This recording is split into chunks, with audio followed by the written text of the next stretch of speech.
Pai amado, ó Pai de misericórdia, nós estamos aqui porque o Senhor nos resgatou um dia. Nós te louvamos por isso, ó Senhor. Como nós cantamos agora, Pai, aceita, Senhor, a nossa vida. Aceita, Senhor, o nosso louvor. Aceita, Senhor, a nossa gratidão. Pai amado, ó Pai de misericórdia, nós sabemos, ó Pai, que nós não merecemos nada. Sabemos, ó Senhor, que não é pelos nossos méritos. Mas por isso, ó Pai, nós reconhecemos e estamos aqui, ó Pai, para te agradecer, ó Pai, que apesar de tudo, o Senhor nos recebe e o Senhor nos aceita. Pelo este novo e precioso caminho que o Senhor traçou através do teu Filho amado Jesus Cristo, aleluia, através do sangue da aliança. Nós te louvamos e te agradecemos por isso, ó Senhor. Queremos te exaltar, continuar te exaltando, glorificando e bendizendo o teu santo nome, declarando que somente tu és Deus, somente tu és Senhor. Glórias a ti, ó Pai, glórias a ti, ó Jesus, glórias, glórias, glórias a ti, ó Divino Espírito Santo. Senhor da glória, Deus Todo-Poderoso, Criador do céu e da terra, Tu és tudo para nós, Tu és tudo para nós, Tu és tudo para nós, Tu és tudo para nós, Tu és tudo para nós, ó Senhor, estamos aqui, ó Pai, reconhecendo, ó Pai, ó Deus de amor, que não é pela nossa santidade, não é pelos nossos méritos, mas é pelos méritos, aleluia, do Teu Filho amado Jesus Cristo, ó Senhor da glória, que se entregou naquela cruz, por amor de cada um de nós. Oh, aleluia, que derramou o seu sangue, precioso sangue, para que nós pudéssemos nesta noite, ó Senhor, entrar diante do teu trono de graça. Ó Pai amado, entrar diante do teu trono de graça, Pai, para te adorar, para te louvar e para bendizer o teu santo nome. Espírito Santo de Deus, Espírito Santo de Deus, Espírito Santo de Deus, Espírito Santo de Deus, venha sobre nós, venha sobre nós, venha sobre nós. Ó, a tua igreja clama, aleluia, oh, aleluia, a tua igreja clama por este poder, a tua igreja clama por esta unção. Nós precisamos, oh Senhor da glória, nós clamamos, clamamos, clamamos por este poder, clamamos por esta unção, ó Pai, sobre as nossas vidas, sobre este lugar. Fala conosco, ó Senhor, através da tua palavra, venha se revelar a nós. Nós precisamos de ti, em nome do Senhor Jesus. Amém. Amém. Podemos sentar.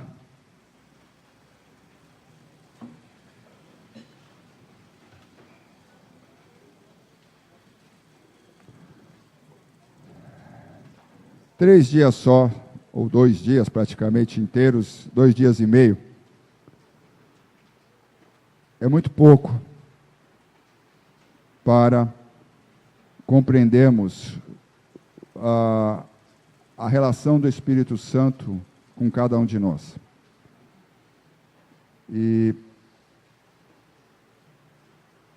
isto é algo que nós devemos compreender bem, entender bem e tornar isso uma vivência na nossa vida. Quando nós conseguimos entender isso, foi o que a gente conversou na última pregação no domingo, que o Evangelho é muito mais do que só o perdão dos pecados. O Evangelho é muito mais que isso. O Evangelho é isso, mas ele é muito mais do que isso. Amém? O Evangelho, ele representa restauração. O Evangelho restaura a nossa alma. O Evangelho restaura o nosso corpo. O Evangelho restaura a nossa vida. Experimentar essa restauração é algo maravilhoso. Ver Deus trabalhando na nossa vida, dia a dia, é algo maravilhoso. E a gente nunca pode achar que já alcançou esse estágio, ou que já atingiu tudo aquilo que Deus podia se revelar a nós. Nunca podemos imaginar que alcançamos o pleno conhecimento de Deus e o pleno conhecimento do Senhor, e já tivemos todas as experiências que o Senhor poderia ou quer dar para cada um de nós. Temos ali o Eduardo. Eduardo teve uma experiência, depois de anos buscando a experiência com o Senhor, ele teve uma experiência maravilhosa lá no retiro sozinho, né, quando ele estava caminhando, que foi deixar a Isabela no quarto. Quando ele voltou, ele olhou para o céu, né, e naquele momento, algo que ele desejava muito, né, ele foi batizado e revestido com o Espírito Santo. Sempre tem algo mais, né? Quantos retiros já participou, né? E nesse momento Deus tinha algo preparado para ele. E assim, Deus tem muito mais, Eduardo. Deus tem muito mais preparado para a sua vida, e muito mais que Ele quer fazer com você. E assim também Ele quer fazer com cada um de nós. E nós não podemos ficar paralisados, e nem ficar desanimados diante das situações que nós estamos vivendo no nosso dia a dia. Essas situações, segundo a palavra de Deus nos diz, elas servem para nos tornar mais fortes, para nos tornar mais capacitados e para nos tornar mais aptos a seguir, a nos tornar soldados valentes no exército do nosso Deus. Deus nos chama a ser soldado valente, Deus te chamou a ser soldado valente. Ah, mas eu já vivi muito, né? Ou hoje a gente leu um testemunho de um inglês que relutou, foi criado no Evangelho, mas relutou, Levis, né? Relutou a vida inteira dele em aceitar Jesus, em seguir o propósito de Deus para a vida dele. Virou agnóstico, que é praticamente ateu, né? E relutava com isso. Foi criado no Evangelho. Então ele desperdiçou uma boa parte da sua vida relutando e lutando contra isso. Mas chegou um momento que ele falou: não, eu desisto de lutar contra Deus, e eu realmente me entrego a Ele. Mas foi uma entrega tão grande, que Deus usou ele de uma forma tremenda na Inglaterra, com muitos livros, com trabalho especial com crianças, e a gente às vezes não sabe, mas até hoje, muitas das obras que ele fez, elas chegam até nós, até hoje. Deus usou os últimos anos da vida dele de uma forma tremenda. Então, muitas vezes a gente fala: não, eu já trabalhei muito, eu já fiz muito, eu já estou querendo me aposentar. E eu digo para vocês o seguinte: no céu, no plano de Deus, no céu está aposentado, né? Mas aqui na terra, todo mundo é candidato ainda. Então, não tem nenhum aposentado. Nossa aposentadoria é só no céu, né, pastora? Aqui não tem aposentadoria. Então, Deus tem um propósito na sua vida. Não importa a idade. E uma coisa que sempre comento isso, sempre que tenho oportunidade eu falo: cada fase da nossa vida, a fase em que você está agora, cada fase da sua vida, o momento em que você está agora, a idade que você está passando, as coisas que você está passando, ela é maravilhosa se estiver na presença do Senhor. Cada fase da nossa vida com Jesus, ela é maravilhosa, ela é grandiosa, ela é brilhante, se você estiver vivendo esta sua fase da sua vida com Jesus. E a palavra de Deus nos ensina através do Espírito Santo, através daquilo que Jesus nos ensinou, como fazer com que isso seja maravilhoso, como você fazer essa fase da sua vida, esse momento que você está vivendo, maravilhoso. E Deus tem uma coisa que excede a todo entendimento. Nós lemos aqui na quarta-feira o livro de Lamentações de Jeremias, e lá tem dois versículos que sempre me marcam. Eu nem sabia, até não lembrava que estava lá. Um deles é que as misericórdias do Senhor são a causa de não sermos consumidos. E que as misericórdias do Senhor também, diz aí já no livro de Salmos, se renovam a cada manhã. Graças a Deus pela sua misericórdia. Graças a Deus porque Ele tem misericórdia de nós. Ele não olha para você e não olha para mim através da sua justiça. Ele não olha através da lei. Porque como a gente cantou, a gente sempre canta na serenata, porque o fim da lei é o quê? O fim da lei é o quê?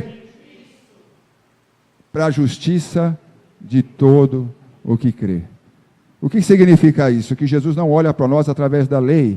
Porque se Ele olhasse para você e para mim através da lei, nós não passaríamos. Nenhum de nós passaria. Mas graças a Deus, porque Ele não olha para nós através da sua justiça. Ele olha através da sua misericórdia. E através do seu amor. E lá também tem um outro trecho que fala assim, lá em Lamentações. Quero trazer a lembrança, aquilo que me pode trazer esperança. Isso é algo que nós temos que colocar na nossa vida, para nesse caminhar, para a gente conseguir vencer. Tem até um hino que canta essa música. Tem até uma música que canta isso. Mas eu não lembrava onde estava. E aí na quarta-feira eu lembro todo o livro de Lamentações, aí eu achei aí, quando a gente estava lendo. Quero trazer a lembrança, aquilo que me pode me dar esperança. Quando o diabo quiser te falar, olha, você não consegue, você não pode, você não é capaz, você é ruim, você não presta, como é que você quer servir a Jesus? Você sabe quem você é. E ele começa a querer te acusar, vários pontos da sua vida, vários momentos da sua vida, ele quer te acusar nas suas fraquezas. Ele quer pôr o dedo lá e ficar te acusando, e dizer para você desanimar, para você não seguir, para você não caminhar. Mas a palavra de Deus diz, e lá Jeremias falou isso, em Lamentações, ele vivia num sufoco, gente. Jeremias, que é um cara que viveu num sufoco, é esse tal de Jeremias. Ele falava lá, todo mundo debochava dele. Ele falava lá em Israel pronto a ser conquistado por Nabucodonosor, ele avisando, cala a boca, Jeremias. É o que o rei falava, todo mundo falava, cala a boca, Jeremias. Como Jeremias não calava a boca, eles jogaram Jeremias no poço. Jogaram Jeremias no poço, e deixaram o cara lá, no poço, atolado, cheio de lama, com frio, né, sem comida. Jogaram o Jeremias lá dentro, cala a boca, Jeremias. Então, você acha que é fácil confiar em Deus? É fácil acreditar na palavra de Deus? É fácil confiar naquele momento em que você está numa situação igual a essa? E aí Jeremias escreveu. Aí a gente descobre qual era, a gente pode descobrir, pelo que ele escreveu, qual era o segredo.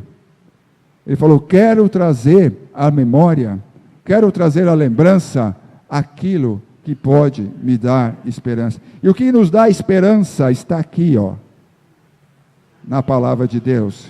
É isso que nos dá esperança.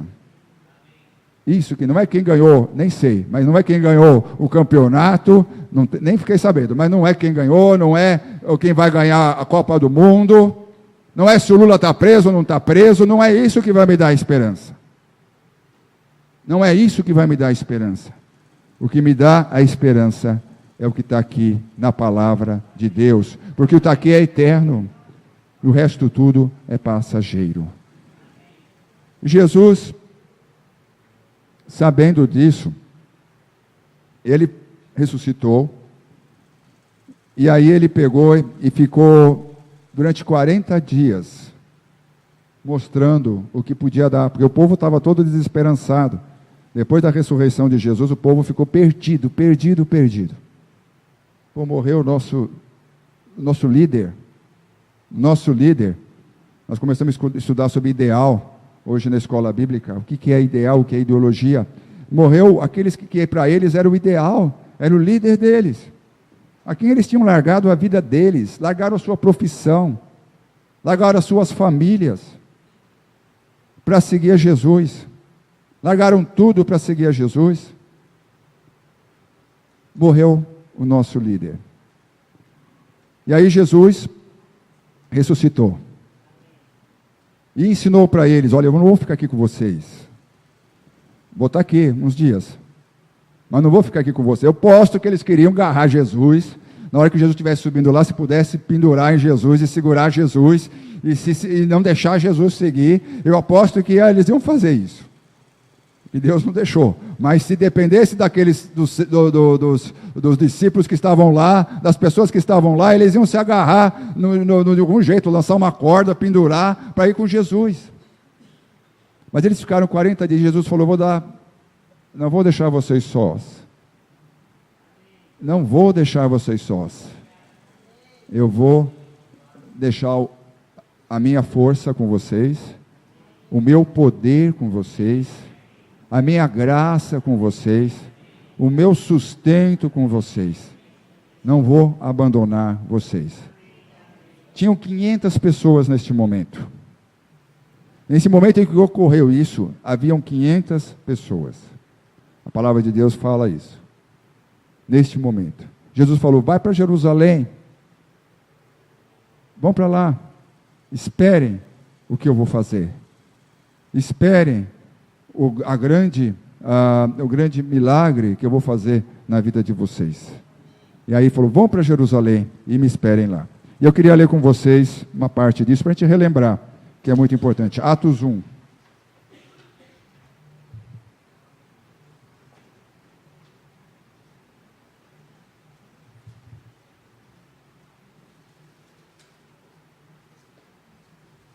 Atos 1.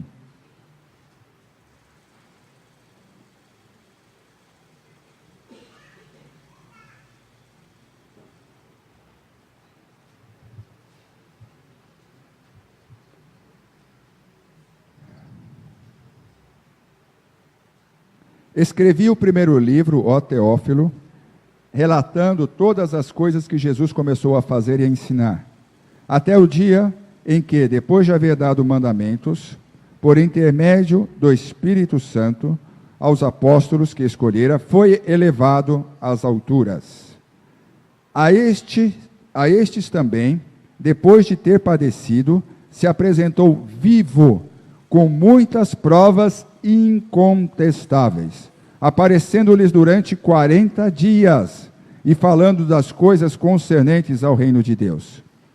E comendo com eles, determinou-lhes que não se ausentassem de Jerusalém, mas que esperassem a promessa do Pai, a qual, disse ele, de mim ouvistes. Porque João, na verdade, batizou com água, mas vós sereis batizados com o Espírito Santo, não muito depois daqueles dias. Amém? Primeiro aqui, um dos alicerces da nossa fé. No 3, a estes também, depois de ter padecido, se apresentou vivo, com muitas provas incontestáveis. Se apresentou vivo, com muitas provas incontestáveis, aparecendo-lhes durante 40 dias, e falando das coisas concernentes ao reino de Deus, a ressurreição. Ressurreição é o alicerce da nossa fé. A morte não venceu o nosso líder.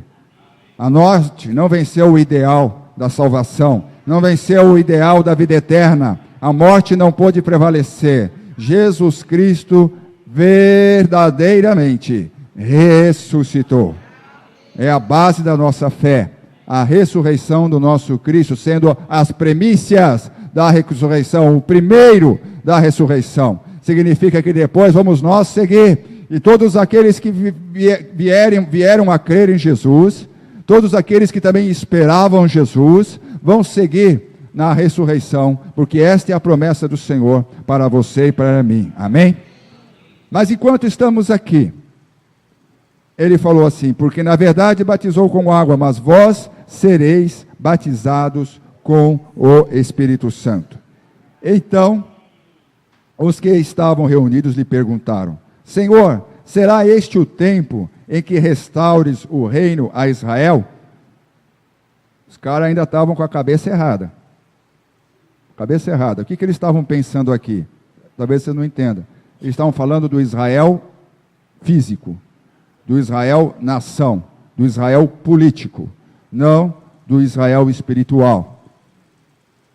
Então ainda estava com a cabeça meio atrapalhada. Então os que estavam reunidos lhe perguntaram: Senhor, será este o tempo, quer dizer, quando fosse batizado com o Espírito Santo, que vai restaurar o reino a Israel? Aí respondeu Jesus, não vos compete conhecer tempos ou épocas que o Pai recebeu pela sua exclusiva autoridade. Tipo, não é agora, não é o momento. Isso vai ter um momento certo para isso, mas não é agora o que eu estou falando para vocês. Mas Jesus já foi no ponto: recebereis poder ao descer sobre vós o Espírito Santo, e sereis minhas testemunhas, tanto em Jerusalém, como em toda a Judéia e Samaria, e até os confins da terra. Dito estas palavras, foi Jesus elevado às alturas, à vista deles, e uma nuvem o encobriu dos seus olhos. Amém? Quando ele falou aqui, confins da terra, eu me coloquei aqui. Eu falei, o Brasil nessa época era confins da terra. Jesus já estava pensando em nós aqui, né? Nos confins da terra. Nem tinha sido descoberto naquela época. O Brasil não existia como mundo conhecido, né? Então, quando Jesus falou assim, tanto em Jerusalém como em toda a Judéia e Samaria, até os confins da terra. Ele já viu a gente aqui no Brasil, né? E graças a Deus por isso. Ditas essas palavras, foi Jesus elevado às alturas, à vista deles. E estando eles com os olhos fitos no céu, no 10, enquanto Jesus subia, eis que 2 varões vestidos de branco se puseram ao lado deles e lhe disseram: varões israelitas, por que estáis olhando para as alturas? Esse Jesus que dentre vós foi assunto ao céu, virá do modo como o viste subir. Então voltaram para Jerusalém, do monte chamado do Olival, que dista daquela cidade tanto como a jornada de um sábado. Quando ali entraram, subiram para o cenáculo, onde se reuniram Pedro, João, Tiago, André, Felipe, Tomé, Bartolomeu, Mateus, Tiago, filho de Alfeu, Simão, o Zelote, Judas, filho de Tiago. Todos esses perseveravam unânimes em oração, com as mulheres, com Maria, mãe de Jesus, e com os irmãos deles. Eu quero ressaltar uma coisa aqui no 15. Naqueles dias levantou-se Pedro do meio dos irmãos, ora compunha-se a assembleia de umas 120 pessoas. Cadê o resto? Eu não vou ler agora, mas no outro texto da palavra de Deus diz que eram 500 pessoas. 120 pessoas. E o resto? Não eram 500? Cadê os outros 380? Cadê os outros 380? Por certo, começaram a achar que estava demorando, que as coisas não iam acontecer, tinha coisa para fazer, tinha casa para cuidar, tinha isso, tinha aquilo outro para fazer, cansou de esperar, falou, isso aí acho que não vai ser assim mesmo. Hã? Talvez medo da reação dos judeus. Então nem todos perseveraram, nem todos permaneceram lá para aguardar a promessa. Jesus falou que vai voltar. Quando ele subiu, ele falou, eu vou voltar. A gente escuta isso, desde que eu nasci eu escuto isso, porque o tempo de Deus não é o nosso tempo, mas uma coisa é certa, ele vai voltar. E estamos assim, tão preocupados, tão preparados, tão alertas a isso.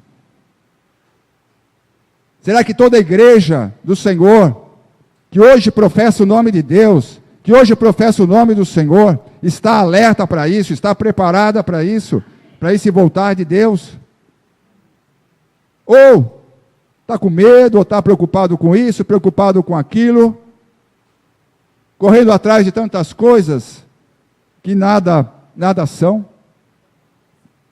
Tantas preocupações, umas das sementes eram sufocadas pelos espinhos, quando Jesus falou da parábola das sementes que eram plantadas, e uma delas, ele falou assim, que ela crescia, nascia, brotava, mas ela era sufocada pelos espinhos.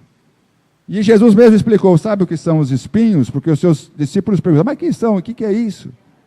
Ele falou assim, os espinhos são as preocupações deste mundo. Você está muito preocupado com as coisas deste mundo, com o que vai acontecer no dia de amanhã, o que pode acontecer, o que vai acontecer, o que não vai acontecer. As preocupações, elas vão sufocar a sua vida com Deus. Deus falou que nós temos que, até foi uma sugestão para o versículo decorar, do Bruno, para a gente. Vinde a mim, vós que estáis cansados e oprimidos. Nós só topamos, viu, Bruno? Foi aceita a sua sugestão. Vinde a mim, vós que estáis cansados e oprimidos, e eu vos aliviarei. Mas se nós estamos tão preocupados, nós não conseguimos desfrutar desse alívio que o Senhor tem para você e para mim. Vai sufocar a sua fé, vai sufocar a sua paz, a sua alegria com Deus. A sua vida com Deus vai ser sufocada com as preocupações deste mundo. Porque nós vivemos aí correndo de um lado para outro, de um lado para outro. A nossa cidade é uma cidade que não contribui. É uma cidade que para qualquer lugar que você vai, você tem que sair com 1 hora de antecedência, ainda já pedindo a Deus que não tenha nenhum problema no caminho, para você conseguir chegar no horário. Então a gente vive correndo, a gente vive numa ansiedade. Aqui dentro a cidade provoca isso. E se nós não conseguirmos lidar com isso, e darmos o tempo que nós precisamos ter para a nossa vida para ficar com Deus, para trazer a nossa lembrança aquilo que pode nos dar esperança, se nós não pararmos para pensarmos nas coisas que podem nos dar esperança. Os espinhos da preocupação, os espinhos das atividades e tantas obrigações, elas vão esmagar a nossa fé, vão esmagar a nossa vida com Deus. E você não vai conseguir desfrutar tudo aquilo que Jesus preparou e por aquilo que Jesus sofreu por você e por mim. Por isso Jesus falou, vigiai e orai. E eu sempre falo, Jesus colocou na sequência certa. Nada é por acaso na palavra de Deus. Tudo tem uma sequência lógica. Jesus colocou na sequência certa, ele colocou a ação principal antes. Bom, mas vigiar é mais importante que orar? É. Nesse aspecto, como Jesus quis falar, é. Porque se você não vigiar, você não vai orar. Você não vai ter tempo para orar, você não vai ter tempo para buscar a Deus, você não vai ter tempo para comunhão com Deus. As ocupações e preocupações deste mundo vão te consumir. Então nós temos que parar e pensar, analisar e refletir na nossa vida. E Deus dá o momento certo para todas as coisas. E nós temos que estar ligados com Deus, porque elas acontecem quando você menos espera.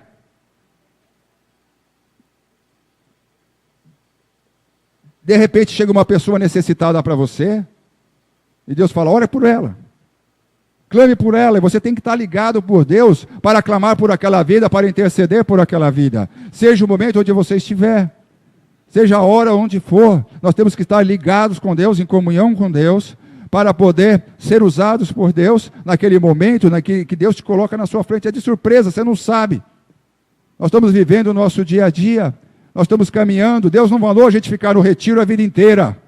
Deus nos chamou para ficar retirados a vida inteira. Tem uma campanha aí, pastora, para fazer 2 retiros por ano, a senhora sabia?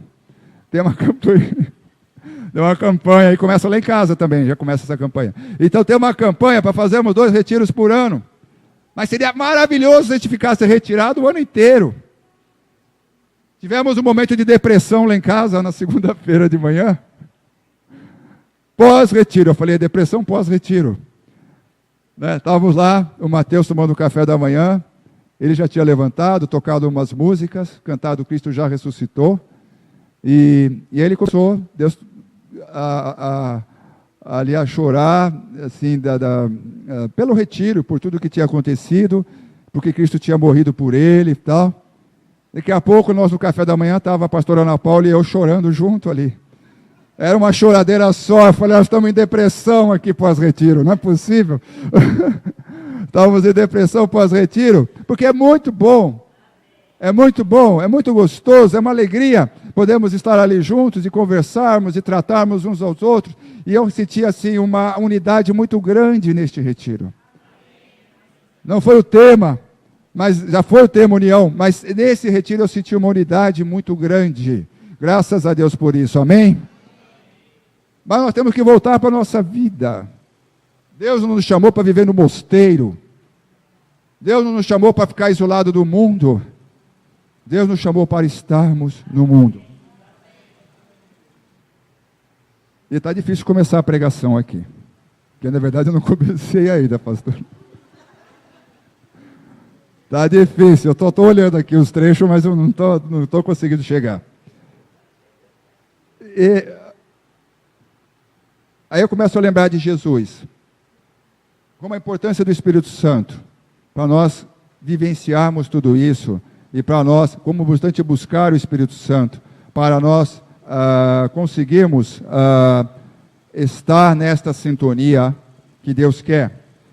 Eu queria ler com vocês, em Lucas 4,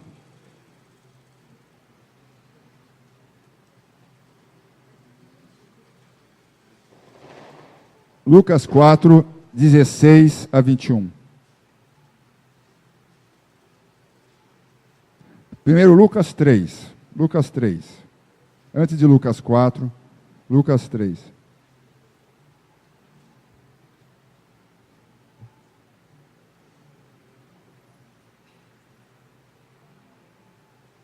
Lucas 3, 21 a 22. E aconteceu que, ao ser todo o povo batizado, também foi Jesus.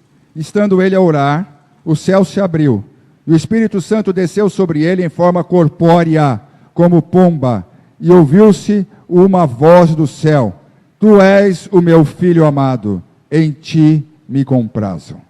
Amém?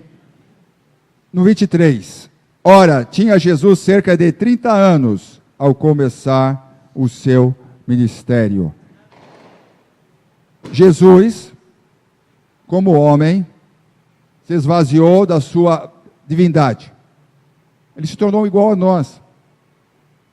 Tinha uma diferença. Ele não trazia o DNA do pecado de Maria e dos seus pais, porque Jesus foi gerado pelo Espírito Santo em Maria, ainda virgem. Ele não trazia o DNA do pecado. Ele trazia o DNA de Deus sem pecado, o DNA do homem sem pecado, do primeiro Adão. Por isso fala que Jesus era o segundo Adão. Era a única diferença que Jesus tinha. E para exercer o seu ministério como homem, ele precisou do batismo do Espírito Santo. Ele precisou receber o Espírito Santo. Sem o Espírito Santo não há vida cristã. Sem o Espírito Santo não há santidade. Sem o Espírito Santo não há poder. Sem o Espírito Santo não há paz. Sem o Espírito Santo não há alegria na nossa vida. Ele precisou do Espírito Santo. Não há ministério na nossa vida. Jesus precisou. E Jesus mesmo reconhece isso lá em Lucas 4, agora. 16. Quando ele já tinha começado o seu ministério. Ele vai em Nazaré, vai na sinagoga. Então ele pega o livro do profeta Isaías, no 17, e no 18 ele lê o que estava escrito. Versículo 18. O Espírito do Senhor está sobre mim, pelo que me ungiu para evangelizar os pobres, enviou-me para proclamar libertação aos cativos e restauração da vista aos cegos, para pôr em liberdade os oprimidos e apregoar o ano aceitável do Senhor. Tendo fechado o livro, devolveu ao assistente e sentou-se, e todos na sinagoga tinham os olhos fitos nele.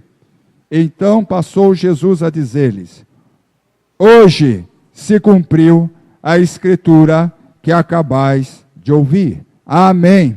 Glória a Deus. E esse mesmo ministério que Jesus exerceu através do Espírito Santo, Ele mandou para nós, Ele delegou a nós, Ele nos capacitou através do envio do Espírito Santo, para a mesma coisa, para que nós pudéssemos cumprir como discípulos de Jesus, como servos de Jesus, o mesmo ministério ao qual o que ele cumpriu. Isso está lá em Isaías, essa profecia está lá em Isaías 61.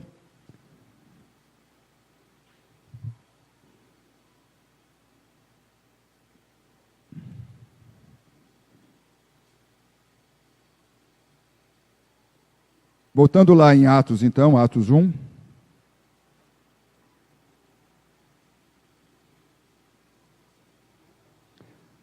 O que Jesus falou aqui no 8? Vamos ler juntos para ver se é a mesma coisa.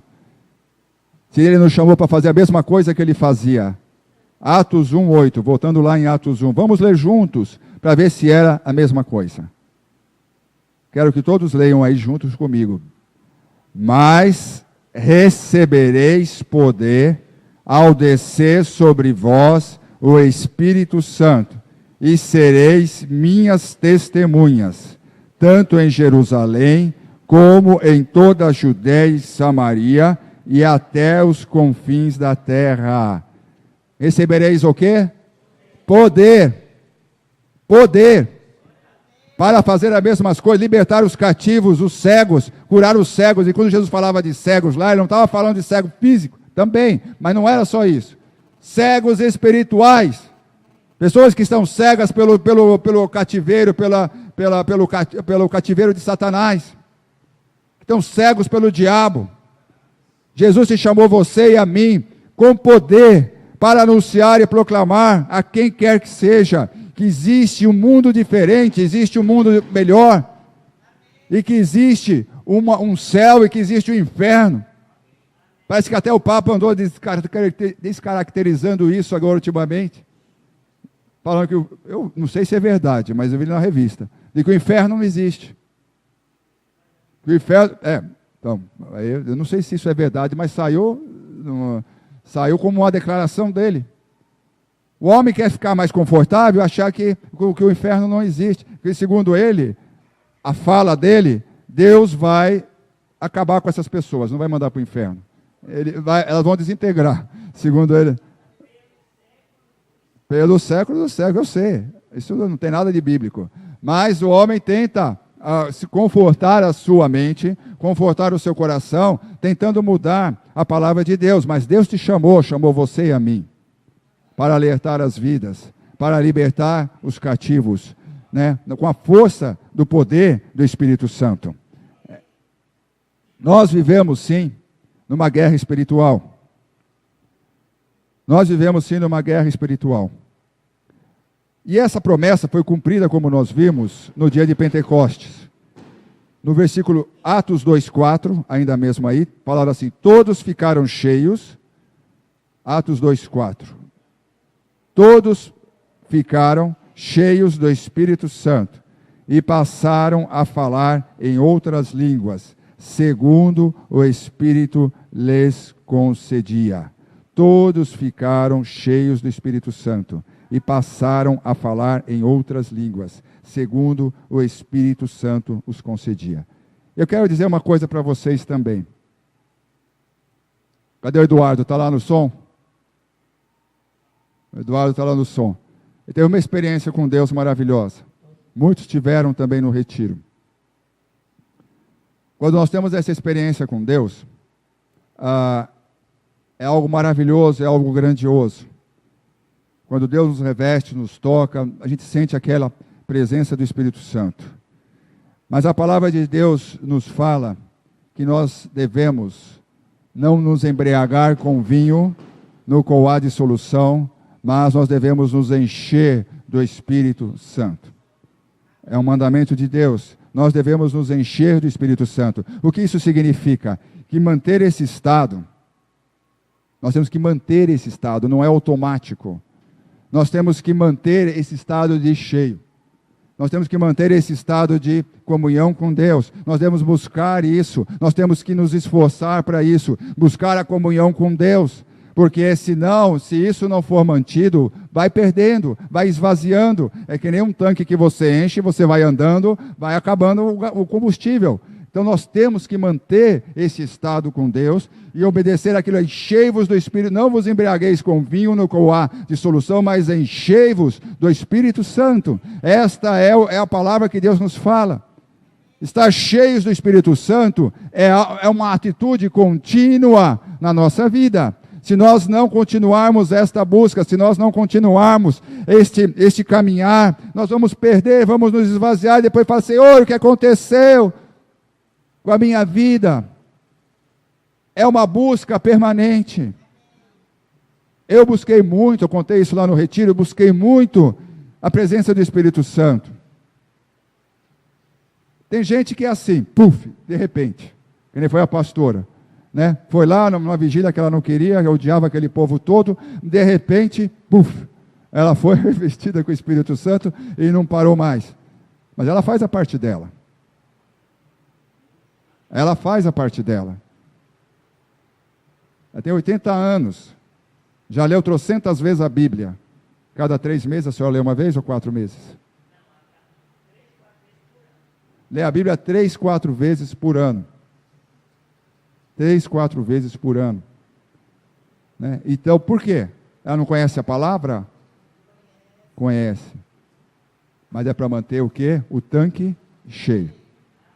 Amém? Conhece mais do que qualquer um aqui. Já leu, sabe, decora. Quando ela vai lendo, já vai recitando, não vai nem lendo.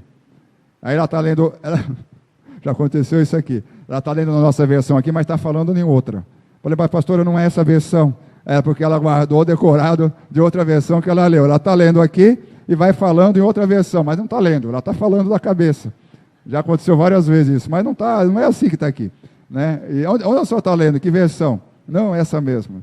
Por quê? Porque já estão tão impregnados. Amém? Glória a Deus. Fórmula de nós nos mantermos cheios do Espírito Santo. Quando nós estamos cheios nos mantemos cheios com esse Espírito, né? Nós conseguimos viver tudo aquilo que Jesus tem projetado para você e para mim. Deus projetou, quando criou você, Deus projetou. Chegou lá e falou assim, ó, está ali você, está ali o Rafael. Né? Rafael, esse é o Rafael. Rafael, Deus projetou algo na sua vida. Na sua também, viu? Não adianta bater nele não, Richelle. A sua também, Richelle. Deus projetou na vida de cada um de nós. Ele tem um plano. Ele tem um projeto para você e para mim. E quando nós nos aproximamos dele, não vamos nos enchendo, você não sabe às vezes qual que é. Não sabe o que Deus vai fazer. Mas eu só posso te dizer uma coisa. É maravilhoso. Porque a vontade de Deus para a sua vida, a vontade de Deus para a sua vida, ela é boa, agradável e perfeita. Nada que você tenha experimentado na sua vida vale a pena. Vale a pena perante aquilo que Deus quer te proporcionar, aquilo que as experiências que Deus quer te dar, as revelações que Deus quer manifestar na sua vida. Nada que esse mundo possa oferecer, ele vai comparar com aquilo que Deus vai fazer na sua vida quando você deixar o Espírito Santo e buscar o Espírito Santo, deixar o Espírito Santo trabalhar no seu coração. Amém? Qual é a sua medida do Espírito Santo? Né? Onde está o indicador de combustível do Espírito Santo na sua vida? Né? Nós temos que estar lá no cheio, temos que fazer ele ficar lá no cheio, e cabe a cada um de nós caminhar. Já foi dado, Jesus já deu, todos ficaram cheios do Espírito Santo naquele dia. Outra coisa que o Espírito Santo trabalha nos nossos corações, ele nos dá poder para pregar o Evangelho, como nós vimos, para sermos testemunhas de Jesus, ele nos enche, e outra coisa, ele derrama o amor no seu coração.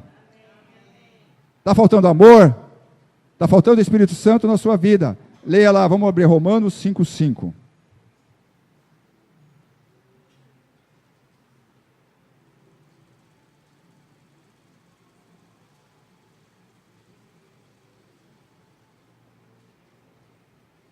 Romanos 5:5.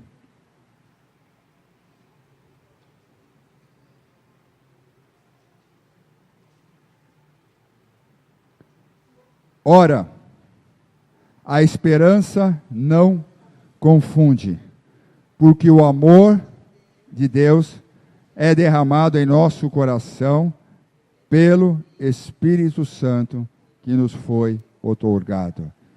De novo, ora, a esperança não confunde, porque o amor de Deus é derramado em nosso coração pelo Espírito Santo que nos foi outorgado. Falta amor?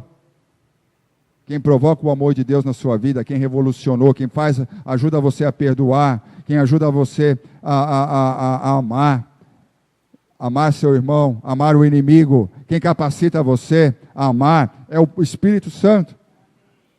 Não adianta, não é na sua força, não é na sua capacidade, não é no seu esforço, é na ação do Espírito Santo. É Ele que vai te capacitar a amar, Ele que vai te capacitar a perdoar, Ele que vai te capacitar a ser o amor de Deus, vai te capacitar a cumprir o mandamento que Jesus falou. Jesus resumiu toda a lei. Tudo isso aqui na lei, toda a parte da lei está reduzida em 2 mandamentos: amar a Deus de todo o teu coração, de toda a tua alma e de todo o teu entendimento, e ao teu próximo como a ti mesmo. Como é que eu posso fazer isso? Deus é injusto, como é que eu não tenho capacidade, eu não consigo, eu não posso?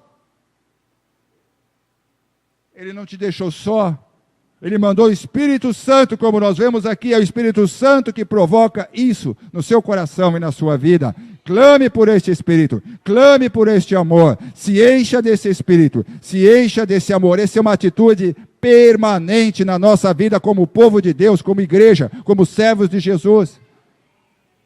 Se você quer ser um servo de Jesus, se quer ser um valente do exército de Deus, você tem que viver essa vida, essa busca de enchimento do Espírito Santo constantemente na sua vida.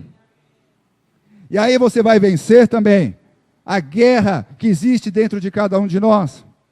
A palavra de Deus diz que existe uma guerra dentro de você entre o seu homem natural e o seu homem espiritual. Nós estávamos ontem lá em Mogi das Cruzes, comemorando o aniversário da irmã Rosa, e mais uma vez o aniversário do Mateus, não sei quantas vezes já comemoramos o aniversário do Mateus. Toda hora a gente comemora. E aí, estávamos lá, discutindo exatamente isso. Essa luta que existe, a diferença que existe entre o homem espiritual e o homem natural, e que Deus nos chama a ser espirituais. Eu queria ler com vocês Romanos, ainda em Romanos 8, que fala um pouquinho disso.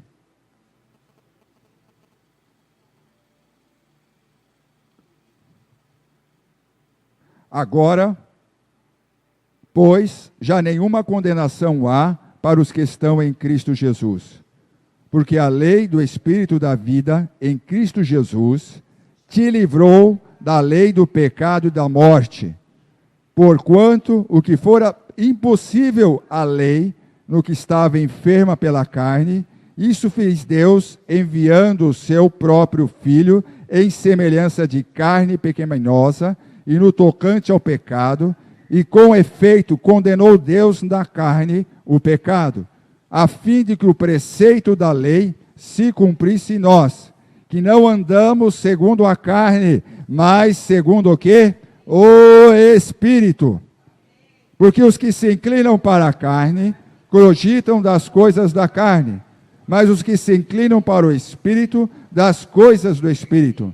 Porque o pendor da carne dá para a morte, mas o do Espírito dá para a vida e paz. O que nós procuramos na nossa vida, vida e paz.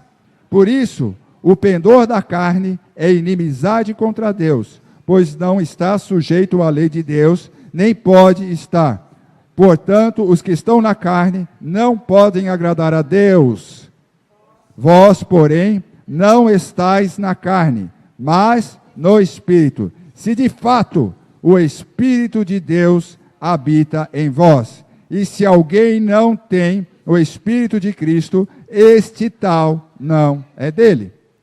Quem opera tudo hoje, na nossa vida e na igreja, é o Espírito de Cristo, o Espírito Santo de Deus. E lá em Efésios 3,16, não precisa abrir, fala assim, para que, Paulo avisando a igreja em Efésios, não precisa abrir, para que, segundo a riqueza da sua glória, vos conceda que sejais fortalecidos com poder, mediante o seu Espírito no seu homem interior, dentro de você, para que você seja fortalecido dentro de você. Deus mandou o Espírito para que o seu homem interior seja fortalecido no seu poder. E lá em Filipenses 2,12, ele fala assim, desenvolvei a vossa salvação com temor e tremor. Nós demos o primeiro passo na nossa vida, demos o primeiro passo quando aceitamos a Jesus e abrimos a porta do nosso coração para Deus entrar, foi o primeiro passo. Mas a palavra de Deus fala, você não pode parar e ficar estacionado, você tem que desenvolver a sua salvação, é continuar caminhando em conhecer e conhecendo mais o Senhor na sua vida, investindo mais no Senhor na sua vida, arrancando os espinhos deste mundo que tentam te desanimar para caminhar e prosseguir. Não olhe para as confusões, não olhe para as divergências, não olhe para as coisas que Satanás quer mostrar para você, não escute que ele venha falar para você, você não serve, você não pode, você não consegue. Eu digo, realmente, ele já falou muito para mim isso.